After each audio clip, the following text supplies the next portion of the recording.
My greetings to everyone. This is Kanishka Chaudhary and today I'm here to shed some light upon the topic that is the barrier between us. Picture this. You are in the MRT, you are scrolling through your phone and then you take notice of this lady walking through the cabin saying hello, hello, hello to everybody but no eye contact made. And then you take notice of this man over here who's also scrolling through his phone. And when he takes notice of that lady, he gave a raised eyebrows look. I encountered myself in this situation few months ago on the way of my school. I was furious at that man's reaction.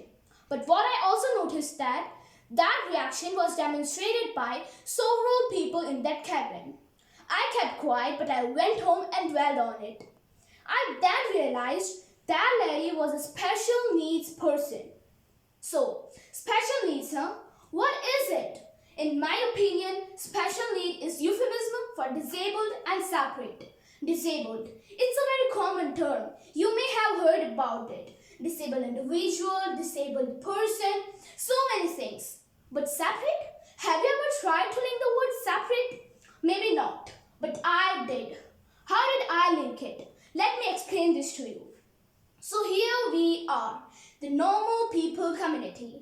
Here kids go to normal Main Street school, we go to recreational centers with swimming pools, the families here are in normal social circle.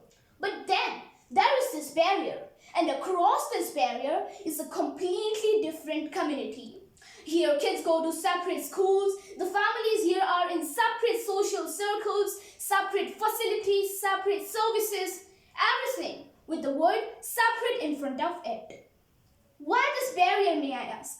What's the need of this barrier? This barrier is discrimination of us people to them. We pushed them away. We discriminated them. And in this, we have harmed ourselves as well. Take an example of global warming.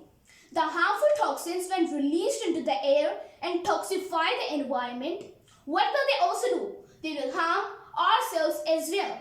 Because when we inhale these toxins, it may shorten our lifespan. It may deal with fatal diseases. Similarly, when we push them people away over there, we will never recognize their talents. Take an example of Nick Vujicic. He is a limbless person, but he is a great speaker. Suppose a deaf girl. She cannot hear, but she can dance so well. Maybe better than Michael Jackson. But we will never know that she had that talent because we pushed her away. We discriminated them. My question is, if we could embarrass Nick, why can't we embarrass the rest of the people? If we could tell him that yes, you are great, why can't we tell the rest of the people that they are great as well? We need to break this barrier. There's no barrier needed. We need to merge these two communities. And at the end of my speech, I want to say that judge a person based on his ability, not his disability. Because the ability of a person shows him or her. Thank you.